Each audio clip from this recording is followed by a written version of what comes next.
अस्सलाम वालेकुम dear students, कैसे हैं आप सब। उम्मीद करता हूं कि आप सब खैर आफियत से होंगे। तो आज के दिन से हम स्टार्ट करेंगे फ्लूइड मैकेनिक्स 8वें सेमेस्टर के रिलेटेड। ये हमारे प्रोफेसर अगलाम कादिर साहब के नोट्स हैं और बुक जो फॉलो की गई है वो डॉक्टर नवाज शरीफ शाह की है। कम वक्त में मैक्सिमम चीज़ें कवर करने की कोशिश करेंगे, लेकिन इसका मतलब ये नहीं कि हम कंसेप्ट छोड़ दें। तो कंसेप्ट को भी डीपली डिस्कस किया जाएगा। तो ये मैंने आसानी के लिए, ताकि कम बोलना पड़े और मैक्सिमम चीज़ें कवर हो सके, मैंने साथ ये चीज़ें लिख भी दी हैं। ठीक है, तो चलिए आइए हम स्टार्ट करते हैं। सबसे पहले आ गया स्ट्रेस। अब स्ट्रेस क्या लिखा हुआ है, कहते हैं force per unit area is called stress, यानी कि फोर्स जितने एरिया पे लगती है तो ये चीज़ क्या बन जाएगा, स्ट्रेस बन जाएगा। और ये एक सरफेस पे फोर्स होती है, क्योंकि सरफेस पे लगती है, सरफेस के एरिया पे फोर्स अप्लाई हो रही होती है, तो ये सरफेस फोर्स होती है और ये स्ट्रेस होता है। अब आप कहेंगे कि प्रेशर, छोटी क्लास में पढ़ के आए थे, प्रेशर का फार्मूला भी ये था, तो प्रेशर और स्ट्रेस क्या फ़र्क हुआ इसमें। तो ये लिखा हुआ है स्ट्रेस भी प्रेशर की तरह होता है, लेकिन ये इंटरनल होता है, यानी कि स्ट्रेस इंटरनल होता है। जब किसी ऑब्जेक्ट पर फोर्स लगती है तो वो ऑब्जेक्ट उस फोर्स को अपोज करता है, यानी कि अगर हमने किसी ऑब्जेक्ट पर फोर्स लगाई है ना, तो वो उसकी मुखालिफ सिमत करेगा, उसको अपोज करेगा। उसी इंटरनल रिएक्शन को स्ट्रेस का नाम देते हैं। ठीक है, आगे एग्जांपल्स भी सारी दी जाएंगी, जैसे ये नीचे एग्जांपल लिखी हुई है। एग्जांपल एक बाल की एग्जांपल ले ली। जो फोर्स आप लगाते हैं वो प्रेशर क्रिएट करती है, और बाल के अंदर जो रिएक्शन फोर्स डेवलप होती है, जो अपोज करती है इस फोर्स को, वो स्ट्रेस कहलाती है। ठीक है, तो ये आ गए हमारे पास। ठीक है, इंटरनल रिएक्शन होता है ये। चले जी, स्ट्रेस का पता चल गया, फोर्स पर यूनिट एरिया। अब स्ट्रेस वेक्टर क्या होता है।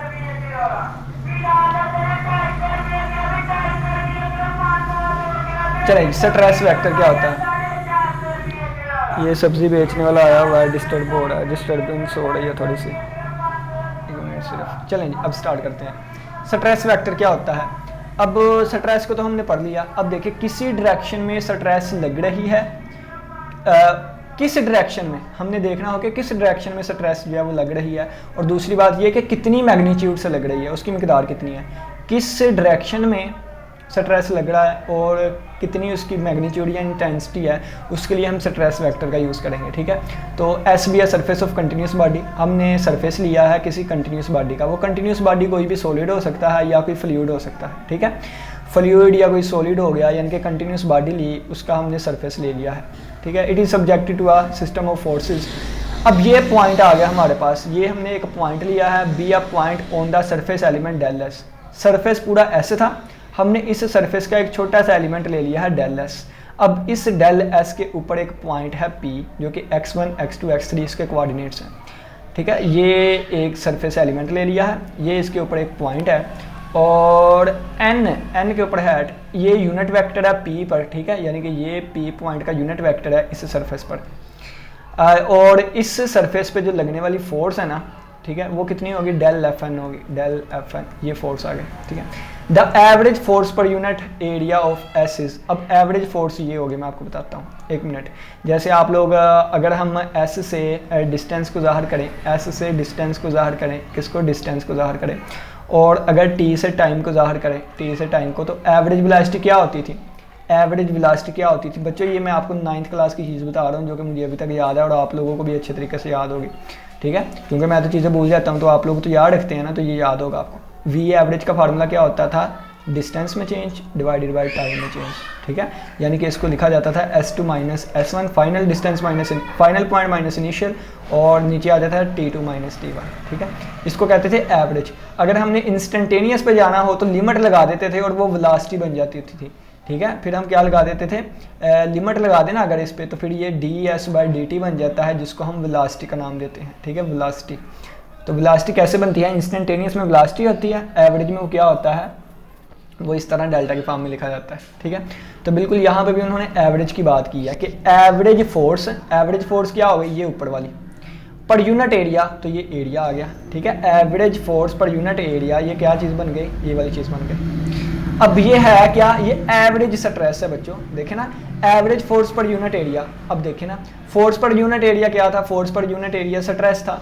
तो अगर मैं कहूँ कि average force per unit area, तो वो एवरेज स्ट्रेस बन जाएगा। ठीक है, एवरेज स्ट्रेस बन गया। तो अब क्या करेंगे, देन स्ट्रेस वेक्टर अगर हमने निकालना हो तो लिमिट लगा देंगे, यानी कि इंस्टेंटेनियस कर देंगे इसको।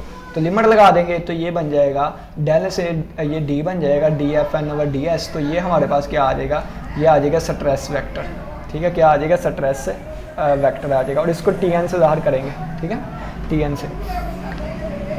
अब चलें जी, कहते हैं रिजल्टेंट वेक्टर क्या होगा। अब ये वैसे भी देखें ना आप कि अगर आपको कोई चीज़ दी हो तो उसका डेरिवेटिव ले लें किसी पॉइंट पे, तो वो उस पॉइंट पे डायरेक्शन को रिप्रेजेंट करता है, यानी कि ये चीज़ है, इस पॉइंट पे डेरिवेटिव लें तो इस पॉइंट पे वो डायरेक्शन को ज़ाहिर कर देगा, ठीक है। तो बिल्कुल इसी तरह ये चीज़ है ना, इस पे अगर हम डेरिवेटिव लेंगे तो वो इस उसकी डायरेक्शन को रिप्रेजेंट कर देगा वहाँ पे, तो क्या बन जाएगा, वो स्ट्रेस वेक्टर बन जाएगा, ठीक है। अब resultant vector T of all the surface forces apply to the entire surface, entire surface के लिए क्या होगा, देखें ये Tn आया है, यानी कि आप ये कह लें कि एक छोटे से एलिमेंट के लिए ये T1 आ जाएगा, दूसरे एलिमेंट के लिए, छोटे से एलिमेंट के लिए T2, इतने ज़्यादा एलिमेंट्स है ना, तो हर एलिमेंट के लिए, क्योंकि हमने सरफेस एलिमेंट ये लिया था ना, तो छोटे छोटे सरफेस एलिमेंट्स के लिए ये इसी तरह वो वेक्टर्स आते जाएंगे। लेकिन अगर इंटायर सरफेस एस की बात करनी है तो उन तमाम सरफेसेस को कंबाइन कर लेंगे, तो कंबाइन करने के लिए, यकजा करने के लिए हम इंटीग्रल का यूज़ करते हैं, तो ये इंटीग्रल आ जाएगी, सरफेस इंटीग्रल, ठीक है, और Tn ds आ जाएगा, इन तमाम को कंबाइन कर लेंगे तो ये ओवरऑल हमारे पास रिजल्टेंट वेक्टर T बन जाएगा, ठीक है, उनका रिजल्टेंट वेक्टर। दो वेक्टर्स को ऐड करना हो तो कैसे करते हैं, इस तरह, और इनका जो आंसर आता है उसको रिजल्टेंट वेक्टर कहते हैं। अगर n टाइम्स ये चीज़ें आए तो उसके लिए समेशन यूज़ करते हैं, और अगर इन्फिनिट टाइम्स कोई चीज़ें आ जाएं कंटिन्यूस फॉर्म में तो उसके लिए फिर ये वाली चीज़ यूज़ करेंगे, ठीक है, इंटीग्रल फॉर्म यूज़ करते हैं। तो यहाँ पे ये कंटिन्यूस बॉडी थी, टुकड़ों में नहीं थी बटी हुई, यानी कि आप कह लें कि इन्फिनिट चीज़ें थी, तो उनको कंबाइन करने के लिए, यकजा करने के लिए फिर हम क्या करेंगे, उनका रिजल्टेंट निकालने के लिए फिर हमने ये लगा दिया है, ठीक है, यानी कि ये इंटीग्रल यूज़ कर लिया। अब चलें जी, आ जाए नॉर्मल स्ट्रेस क्या होता है। जब फोर्स परपेंडिकुलर होती है तो वो नॉर्मल स्ट्रेस की फॉर्म आ जाएगी। जैसे किसी राड को अगर आप लोगों ने खींचना हो ना, तो ये राड है, कैसे खींचेंगे, यहाँ से नहीं पकड़ के खींचना, यानी कि ये सिंपल एग्जांपल दी गई है, यहाँ से ही पकड़ के खींचते हैं ना राड को, ठीक है, यानी कि ये कोई राड डंडा हो तो यहाँ पे पकड़ के आप उसको पीछे की तरफ खींचते हैं, तो ये क्या हो जाएगा, परपेंडिकुलर हो जाता है। जब फोर्स परपेंडिकुलर होती है तो नॉर्मल स्ट्रेस होता है, और जब फोर्स इस तरह होती है टेंजेंशियल, टेंजेंशियल का मतलब ये है, जैसे मैंने आपको बताया ना कि इस पॉइंट पे टेंजेंट की डायरेक्शन ये होगी, तो हम चीज़ को भी इसी तरह खींचते हो, ठीक है, चीज़ को भी इधर को खींचते हो। जैसे आप कह लें कि ये देखें, जैसे किसी पेज को एक साइड से खींचना, एक साइड से पकड़ के खींचना, ठीक है, तो वो टेंजेंशियल फोर्स हो जाती है। तो उस फॉर्म में फिर हमारे पास शेयर स्ट्रेस आएगा, या टेंजेंशियल स्ट्रेस उसको कहते हैं, ठीक है। नॉर्मल स्ट्रेस में क्या होगा कि जब नॉर्मल स्ट्रेस एक ऐसा स्ट्रेस होता है कि जिसके कंपोनेंट जो होते हैं ना, जिसके स्ट्रेस वेक्टर के जो कंपोनेंट होते हैं, यानी कि अगर डायरेक्शन देखना चाहें तो उसकी कंपोनेंट यानी कि जो डायरेक्शन होती है वो इसके लॉन्ग होती है, और इसमें टेंजेंट के लॉन्ग होती है, long tangent to the surface at P is called the tangential stress, ठीक हो गया। चलिए अब आगे बढ़ते हैं। क्या की चीज़ें हमने डिस्कस की, स्ट्रेस से पढ़ा, अगर डायरेक्शन देखनी हो तो स्ट्रेस वेक्टर आ जाएगा, सभी की देखनी हो तो इंटीग्रेशन फॉर्म आ जाएगी, नॉर्मल स्ट्रेस परपेंडिकुलर फोर्स हो, ठीक है, और टेंजेंशियल जो है वो टेंजेंट की फॉर्म में साथ साथ सिरकने वाली हो, ठीक है। अब आ जाते हैं हम स्ट्रेस टेंसर पे। स्ट्रेस टेंसर, ये लिखा है टेंसर एक मैथमेटिकल ऑब्जेक्ट है, पहले टेंसर को पढ़ लेते हैं, टेंसर क्या होता है। टेंसर एक मैथमेटिकल ऑब्जेक्ट होता है जो मल्टीपल डायरेक्शन में क्वांटिटी को डिस्क्राइब करता है, ठीक है। बच्चों मैं आपको बताता हूँ, स्केलर की कोई डायरेक्शन नहीं होती, ठीक है, स्केलर की तो कोई डायरेक्शन, और वेक्टर की एक डायरेक्शन होती है, टेंसर की एक से ज़्यादा मल्टीपल डायरेक्शंस आ जाती हैं, ठीक है। तो टेंसर का मतलब है मल्टीपल डायरेक्शन। अब स्ट्रेस टेंसर का मतलब क्या होगा, तो ये स्ट्रेस टेंसर बताता है कि किसी पॉइंट पे 3D, क्योंकि हम 3 डायमेंशन में रहते हैं हम लोग भी, ठीक है, तो 3D की बात की गई है, तो स्ट्रेस टेंसर बताता है कि किसी पॉइंट पे 3D स्पेस के अंदर हर डायरेक्शन में कितना स्ट्रेस लग रहा है, यानी कहने का मतलब ये है कि 3D की कोई भी चीज़ ले लें आप, उस पर हर डायरेक्शन में कितना स्ट्रेस लगा है, ये स्ट्रेस टेंसर बताता है, ठीक है। और ये ना एक मैट्रिक्स की फॉर्म का होता है, जैसे वो आगे जाके सारा हम पढ़ेंगे, ठीक है। स्ट्रेस टेंसर क्या है, टेंसर मल्टीपल डायरेक्शन को बताता है, किसकी, कि स्ट्रेस किस किस डायरेक्शन में कितना हो रहा है, ठीक है, वो सारा बताएगा आपको। अब consider a small element of fluid with sides पर, हमने क्या किया है कि एक फ्लूइड में स्ट्रेस की बात करनी है ना, एक फ्लूइड में, तो हमने क्या किया है, हमने फ्लूइड का एक पार्टिकल ले लिया है इस क्यूब की, इस पैरेललेपिपेड की फॉर्म में, ठीक है। Consider a small element of fluid with sides parallel to coordinate axis, और उसकी साइड्स जो है ना वो पैरेलल होंगी। Del x1 del x2 del x3 B the length of sides की लेंथ ये वाली होगी, ठीक है। Force normal to x1 axis, वो फोर्स जो इसके नॉर्मल होगी, ठीक है, इस called the x1 normal plane, ठीक है। वो फेस जो कि इसके नॉर्मल होगा, यानी कि इसके आप कह लेंगे नॉर्मल परपेंडिकुलर होगा, वो ये होगा। और वो वाला फेस जो एक्स टू एक्सिस के यानी कि नॉर्मल होगा वो इसके होगा, और वो फेस जो इसके नॉर्मल होगा वो उसको x3 नॉर्मल प्लेन कहेंगे। ठीक है, अब यहाँ पे क्या कहा गया बच्चों, T1 T2 T3 B stress vectors acting on this plane. T1 जो है इस पे स्ट्रेस हो रहा होगा, और इस पे स्ट्रेस T2 और इस पे स्ट्रेस कितना है T3 है। ठीक है, on this plane T1 can be resolved into 3 components. अब जो इस नॉर्मल प्लेन पर, जो इस नॉर्मल प्लेन पर हमारे पास T लग रहा है T1 क्या कि वो स्ट्रेस जो इस नॉर्मल प्लेन पे लग रहा है उसको आगे हम 3 कंपोनेंट्स में तोड़ सकते हैं, सिग्मा 1 1, सिग्मा 1 2, सिग्मा 1 3। ठीक है, और ये ये सिग्मा 1 1, सिग्मा 1, अब ये सिग्मा का जो पहला 1 है ना, पहला 1, वो सिग्मा का पहला 1 बताएगा कि नॉर्मल प्लेन पहला है और इस पे स्ट्रेस भी T1 वाला है। और ये तो दूसरा 1 बताएगा, ये बताएगा x1 की डायरेक्शन में, दूसरा 2 बताएगा x2 की डायरेक्शन में, और ये दूसरे नंबर पे जो 3 है ये बताएगा कि x3 एक्सिस की डायरेक्शन में। ठीक है, इसी तरह अगर मैं आपसे पूछूं ये वाली चीज़, तो इसका मतलब है स्ट्रेस जो है वो दूसरे नॉर्मल प्लेन पे लग रहा है, लेकिन किस डायरेक्शन में, x3 एक्सिस की डायरेक्शन में। ठीक है, तो इस हिसाब से लिखा हुआ है कि T1 को 3 कंपोनेंट्स में रिजोल्व किया जाएगा, ये और अलोंग क्या होंगे दिस। और इसी तरह T2 को, ये 2 2 2 पहला लिखा हुआ है, ये T को रिप्रेजेंट कर रहा है, और ये जो बाद में 1 2 3 लिख रहे हैं वो एक्सिस को बता रहे हैं कि किस एक्सिस में। ठीक है, तो ये वाली चीज़ आ गई। तो यहाँ पर T3 के हिसाब से भी आ गया। अगर मैं आपसे कहूँ सिग्मा 3 2 क्या रिप्रेजेंट करेगा, तो ये तीसरा है, ये T3 वाला वेक्टर है। ठीक है, T3 वाला वेक्टर है, और ये जो स्ट्रेस अप्लाई हो रहा है किस डायरेक्शन में बात कर रहे हैं हम इसकी, 2 वाली x2 वाली एक्सिस की तरफ। ठीक है, तो ये वाली चीज़ रिप्रेजेंट करता है। ये क्या है, स्ट्रेस लगने वाला, स्ट्रेस किस पे लग रहा है, स्ट्रेस जो तीसरे नॉर्मल प्लेन पे लग रहा है, जो T3 लग रहा है x2 की डायरेक्शन में। ठीक है, x2 की, ये इस तरह आ जाएगा। ठीक है, तो इन जनरल अगर हमने इनकी बात करनी हो तो Ti आ जाएगा। क्या आ जाएगा, Ti। तो अगर आप देखें कि T3 था तो पहला 3 था, T2 होगा तो पहली चीज़ 2 होगी, T1 होगा तो पहले 1 होंगे, और अगर मैं कहूँ कि Ti होगा तो पहले i बन जाएंगे, Ti1 Ti2 Ti3। ठीक है, ये वाली चीज़ आ जाएगी।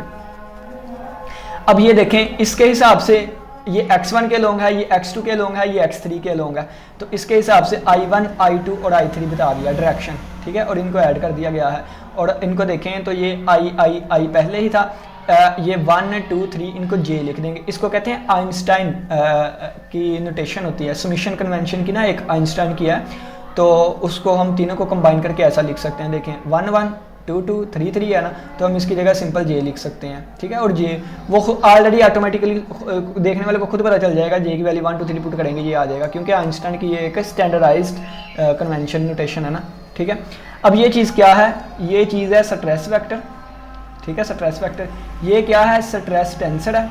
स्ट्रेस टेंसर बच्चों ये चीज़ है, ये चीज़ क्या बताती है, ये चीज़ मैंने अभी आपको बताया। अगर इसकी बात करें ना सिग्मा 3 2 की, तो ये स्ट्रेस टेंसर का एक कंपोनेंट है, ये हमें बताएगा कि नॉर्मल यानी कि x3 के जो नॉर्मल प्लेन था ना, x3 के नॉर्मल प्लेन वो x3 नॉर्मल प्लेन था, उस पर जो टेंसर, उस पर जो स्ट्रेस लग रहा है वो T3 होगा, और उसकी हमने डायरेक्शन x2 में देखनी है। ठीक है, x2 के लॉन्ग देखनी है, तो ये स्ट्रेस टेंसर है, और ये सरफेस का नॉर्मल होगा। ठीक है, अब इसको क्या लिखा हुआ है, दोनों तरफ ना हम EJ से डॉट प्रोडक्ट ले लेते हैं। हमने क्या किया, दोनों तरफ ना EJ से हमने डॉट प्रोडक्ट ले लिया।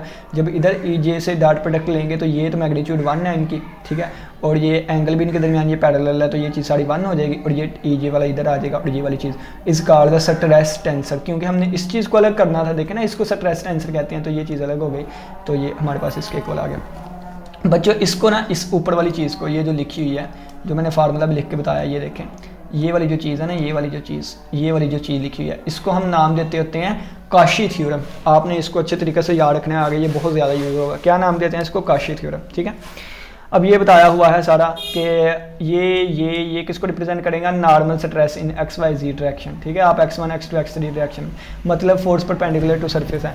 और ये वाले क्या होगा, सिग्मा XY सिग्मा YZ, यानी कि ये किसको रिप्रेजेंट करेंगे, शियर स्ट्रेस को, यानी कि ये हमारे पास टेंजेंशियल डायरेक्शन में आ जाएंगे, क्योंकि 2 तरह के ही होता है ना, ऊपर डिस्कस कर लिया। याद क्या होगा, नॉर्मल या टेंजेंशियल, तो ये सिग्मा XX। ठीक है। एक्स एक्स का मतलब क्या है, या आप सिग्मा 1 1 की बात कर लें तो इसका मतलब क्या है, इसका मतलब है पहले नॉर्मल प्लेन पर T1 और x1 के डायरेक्शन में, तो वो नॉर्मल होगा तो हमारे पास ये आ जाएंगे।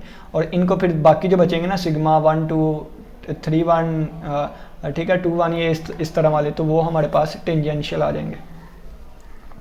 चलिए आगे बढ़ते हैं। कहते हैं prove that stress vector Tn depend on n। Prove करना है कि हमने स्ट्रेस वेक्टर जो Tn है ना वो डिपेंड करता है किस पे, n यूनिट वेक्टर पे, ठीक है, इस पे डिपेंड करता है।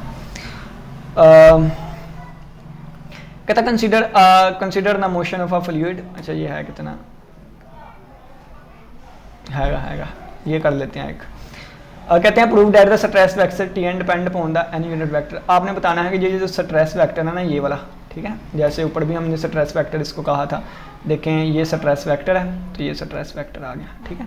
तो हमने प्रूव करना क्या है कि ये जो स्ट्रेस वेक्टर होगा ना, अगर यहाँ पे n लगा दें तो ये हमारे पास यूनिट वेक्टर n पे डिपेंड करेगा। चलिए जी स्टार्ट करते हैं। कहते हैं consider the motion of a fluid element in the form of tetrahedron.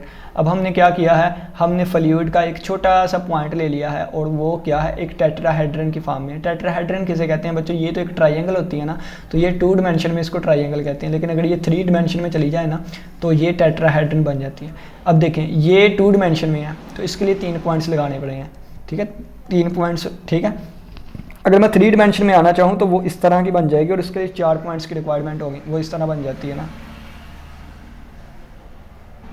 इस तरह करके या जिस तरह में कर लेना, ठीक है, वो 4 पॉइंट से मिलकर बनती है, उसको टेट्राहेड्रन कहते हैं। तो इस फॉर्म का हमने ले लिया है और टेट्राहेड्रन OABC, एक पॉइंट O है और एक A है, एक B और एक C। यहाँ पे तो OAB कह देते होते हैं ना, वहाँ पे OABC, ठीक है। लेट कर दिया है B area of the face normal to x1 axis, ठीक है, XI एक्सिस के जो नॉर्मल होगा वो ये वाला होगा, ठीक है, नॉर्मल। अब एक्सिस 3 है बच्चों, अब देखें ना एक्सिस 3 है और उसके फेस 4 बनते होंगे। जैसे इसकी साइडें कितनी हैं, 3 है ना, 3 पॉइंट से 3 ही साइडें हैं। अब टेट्राहेड्रन के 4 पॉइंट्स होंगे, 4 साइडें होंगी और साइडें एज अ प्लेन की फॉर्म में भी आएंगे, प्लेन भी आएंगे एक, ठीक है, पूरा पूरा, यानी कि ये साइड उसकी एक इस तरह की होगी, दूसरी भी इसी तरह की होगी, तीसरी भी इसी तरह की, चौथी भी इसी तरह, एक नीचे लगाएं 3 साइडों पर लगाएं, फिर टेट्राहेड्रन बनेगी। तो उसके 4 चीज़ें होंगी, ठीक है। तो उनमें से कह रहा है एक्सिस तो 3 है, एक्सिस कितने हैं, 3 है, तो कहता है वो जो एक्सिस 3 है ना उनके जो नॉर्मल होंगे उनको डेल S1 डेल S2 और डेल S3 का नाम दे देंगे। यानी कि फर्ज किया ये x1 एक्सिस के नॉर्मल है तो इसको डेल S1 का नाम दे देंगे, ये x2 का है तो डेल S2 का, और ये S3 का है तो डेल S3, और एक ये वाला होगा जो कि इंक्लाइंड होगा, क्या होगा, इंक्लाइंड, तो इसको अकेला डेल S का नाम दिया जाएगा। 3 एक्सिस है, पहले एक्सिस के जो नॉर्मल होगा उसको ये वाला नाम, जो दूसरे के वो उसको ये, जो तीसरे के इसके, तो चौथा जो होगा ना, चौथा फोर्थ वाला, उसको डेल एस का नाम दे देंगे और वो इंक्लाइंड सरफेस होगा। तो ये लिखा हुआ है डेल एस एरिया होगा इंक्लाइंड सरफेस वाले का, और वो ABC वाला होगा। एक होगा OAC, एक होगा OAB और एक होगा OBC। तो बाकी जो ABC वाला होगा ना, ठीक है ना, वो क्या होगा, वो इंक्लाइंड फेस होगा और उसको डेल एस कहा। कहते हैं n is the unit outward vector to inclined face. n क्या है, n यूनिट आउटवर्ड वेक्टर है इंक्लाइंड फेस से, यानी कि इंक्लाइंड फेस से बाहर को निकलेगा। अब T1 T2 T3 क्या है, T1 क्या है, जो इस पे नॉर्मल स्ट्रेस लगेगा, जो इस पे स्ट्रेस लगेगा, T2 इस पे जो स्ट्रेस लगेगा, T3 जो इस पे स्ट्रेस लगेगा, और Tn जो इस पे स्ट्रेस लगेगा। तो D1 T2 T3 क्या है, जो कि इन फेसिस के अलोंग, ठीक है, स्ट्रेस लगेगा, और Tn क्या होगा, जो कि इंक्लाइंड फेस वाले पे यानी पे इसके स्ट्रेस लगेगा, ठीक है। 4 चीज़ें हैं, 4 के हिसाब से चल रहे हैं। अब sum of surface forces on tetrahedron, यानी कि टेट्राहेड्रन के जो फेसिस हैं, ठीक है, या सरफेसिस हैं आप कह लें, जो भी 4 आएंगे उन पे जो फोर्सेस लग रही हैं उनका सम किसके इक्वल होगा। ये तो है ना ये वाला चीज़, ये Tn डेल एस लग जाएगा, यानी कि डेल एस एरिया और उस पर कितनी फोर्स लग रही है, डेल S1 एरिया और इस पर कितनी फोर्स लग रही है, एरिया और कितनी फोर्स लग रही है, एरिया और स्ट्रेस फोर्स कितनी लग रही है। अब इसके साथ पॉजिटिव आया, इनके साथ नेगेटिव आया, तो ये पॉजिटिव नेगेटिव क्यों आया, नॉर्मल जो है ना इसका नॉर्मल, जो डेल एस का नॉर्मल होगा वो भी आउटवर्ड होगा। देखें ना, देखें नॉर्मल क्या लिखा है, unit outward vector to the inclined face, तो इंक्लाइंड फेस वाले के साथ पॉजिटिव आएगा, और दूसरे जो है ना उनके नॉर्मल इनवर्ड, तो आउटपुट यानी कि इनवर्ड होंगे, लेकिन ये वाली चीज़ क्या थी, ये वाली आउटवर्ड थी, तो डायरेक्शन इनकी उलट हो गई, तो नेगेटिव साइन आ गया। अब बच्चों आप देखें, क्या देखें कि ये Tn डेल एस और यहाँ से इन तीनों का नेगेटिव साइन कॉमन लिया, वही दोबारा समीशन कन्वेक्शन वाली, यानी कि वो न्यूटन की जो आपको बताया था वो फॉर्म है, नोटेशन है, उसके हिसाब से J हमने लगा दिया, 1 2 3 तक J लगा दिया, ठीक है। अब बच्चों ज्योमेट्री का हम थोड़ा सा यूज़ करें ना, तो ज्योमेट्री का यूज़ करें तो डेल S1 जो है ना, वो यानी कि टेट्राहेड्रन जो हमने ली है ना उसके तमाम फेसेस की जो मैग्नीट्यूड है ना वो आपस में इक्वल ही हैं, लेकिन थोड़ा सा एंगल हम चेंज करें ना तो उस तक पहुंच सकते हैं। डेल S2 यानी कि इतना एंगल और ये साथ ये यहाँ तक पहुंच सकते हैं। डेल S3 इसके इक्वल हो जाएगा। तो क्या करेंगे हम, del S1 del S2 del S3 यानी कि जहाँ पर जो यूज़ हो रहे हैं ना ये डेल S1 डेल S2 और डेल S3, यहाँ पर हम इनकी वैल्यूज़ यूज़ कर सकते हैं। कौन सी, ये E1 N और del S, E2 N del S और E3 N और डेल, यहाँ पे यूज़ कर सकते हैं। लेकिन उन्होंने यहाँ पे यूज़ नहीं किया। उन्होंने क्या किया है, बुक वालों ने क्या किया है, आप चाहें ना, आप चाहें मैं आपको बताता हूँ, आप चाहें तो ये स्टेप ना करें, आप ये वाली कीमत ये वाली कीमत ये वाली कीमतें यहाँ पर पुट कर दें। लेकिन उन्होंने क्या किया है, उन्होंने किया ये है, उन्होंने क्या किया है कि इनकी ये वाली फॉर्म लिख दिया इन तीनों की। अब इन तीनों की भी एक फॉर्म लिख देंगे, वो ये वाली होगी। अब ये वाली चीज़ यहाँ पे पुट कर देंगे, ठीक है, जैसे मर्जी कर लें, आप लोग की अपनी मर्जी है। तो ये यहाँ पे पुट कर दिया उन्होंने। दोबारा सुन लीजिए इस बात को, बल्कि पीछे करके वीडियो देख लीजिएगा, मेरा लेक्चर छोटा से छोटा बने ना, ठीक है। तो ये यानी कि इस फॉर्म में लिख दिया उन्होंने, देखना ये भी 1 2 3 वाली थी तो उन्होंने इस फॉर्म में लिख दिया। अब इसकी जगह पर ये वाली वैल्यू पुट कर देंगे तो पुट करिए ये वाली आ गई। अब सम ऑफ ऑल फोर्सेस यानी कि किसके इक्वल आ गया, इसके इक्वल आ गया। यहाँ से डेल एस आ रहा है, यहाँ भी डेल एस कॉमन आ गया तो T N minus T J N J आ गया, ये वाली चीज़ आ गई, ठीक है। अब कहते हैं बच्चों ये वाली जो चीज़ है ना ई जे एन, तो ई जे एन की जगह पे हम एन जे भी लिख सकते होते हैं, तो ये एन जे आ गया इसकी जगह पे, यहाँ तक पहुँची। अब न्यूटन का सेकंड लॉ क्या कहता है, न्यूटन का सेकंड लॉ बहुत ही मजे का कहता है, rate of change of momentum जो है ना बच्चों इक्वल होता है रिजल्टेंट जितनी बॉडी फोर्स है तमाम और जितनी सरफेस फोर्स है, ठीक है। Rate of change of momentum resultant body force और रिजल्टेंट सरफेस फोर्स। तो अब देखिए सरफेस फोर्स कितनी थी, ये अभी हम निकाल के आए, देखें ना सम ऑफ फोर्सेस, कहाँ पे फोर्स लग रही थी, सरफेस पर, क्योंकि ये हमने सारा स्ट्रेस की बात की, तो स्ट्रेस से सारा क्या होता है, सरफेस फोर्स होती है, तो ये सरफेस फोर्स हो गई। अब रिजल्टेंट बॉडी फोर्स और ये वाली चीज़, ठीक है, रिजल्टेंट बॉडी फोर्स और मोमेंटम, मोमेंटम किसे कहते हैं, आर क्रॉस एफ, ठीक है, मोमेंटम किसे कहते हैं, आर क्रॉस एफ। चलें जी, अब देखें, अब कहते हैं कि टेट्राहेड्रन हमने बहुत छोटी ली है, टेट्राहेड्रन हमने बहुत छोटी ली है तो इसका मास बहुत छोटा होगा, मास टेंड्स टू जीरो, क्योंकि टेट्राहेड्रन बहुत पॉइंट की फॉर्म में ली है, तो mass tends to zero, mass tends to zero होगा। जब मास जीरो होगा तो ये बॉडी फोर्स भी जीरो हो जाएगी और मोमेंटम भी जीरो हो जाएगा, तो ये चीज़ भी जीरो इक्वल टू ये भी जीरो, तो सिर्फ ये बच जाएगा, तो ये इक्वल टू जीरो आ जाएगा। ये चीज़ क्या आ जाएगी, T N minus T J N J और डेल एस किसके इक्वल आ गया, जीरो के इक्वल। अब एरिया तो नहीं जीरो के इक्वल हो सकता, तो फिर इसका मतलब ये चीज़ जीरो के इक्वल है, ये चीज़ जीरो के इक्वल हो गई, ये उठ के उधर चला गया। अब ये देखें, अब बच्चों ऊपर मैंने आपको बताया है कि हम एक पर के आए कि ये किसके इक्वल होता है, टी जे जो है ना, आपको मैंने बताया काशी थ्योरम, क्या काशी थ्योरम, काशी थ्योरम ये वाला, ठीक है। तो टी आई की जगह पे या टी जे लिखा है तो जे के हिसाब से ये वैल्यू पुट हो गई इसकी जगह पे ये वाली, ठीक है, ये वाली।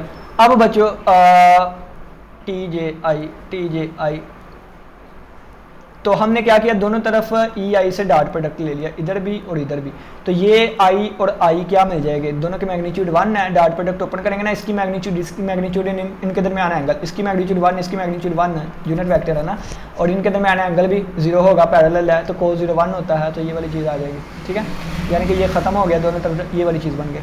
अब देखें बच्चों, ये एक बहुत प्यारी बात लिखी हुई है, ए डॉट ई आई लिखा हो ना, तो ये इसको मिटा के आई इसके साथ लगा देते हैं, इसके साथ आई लिखा हुआ है ना, तो इसको रेज करके ये एन वाले के साथ इधर आई लगा देंगे, तो ये चीज़ रिप्रेजेंट कर रही है कि ये इस पे डिपेंड करती है एन पे, तो T N depends on the direction of the normal surface element, ठीक है, नॉर्मल सरफेस एलिमेंट इस पे डिपेंड कर गया है। तो बच्चों उम्मीद करता हूँ कि इसकी समझ आई होगी। Next prove that stress tensor is symmetric, तो इसको इंशाल्लाह हम नेक्स्ट लेक्चर में डिस्कस करेंगे। यहाँ तक किसी बच्चे का कोई भी क्वेश्चन लाजमी पूछेगा। इसी के साथ इजाज़त दे, अपना बहुत सा ख्याल रखिएगा, इंशाल्लाह फिर मुलाकात होगी एक नए लेक्चर के साथ, तब तक के लिए इजाज़त दे, अल्लाह हाफिज़, अल्लाह निगहबान।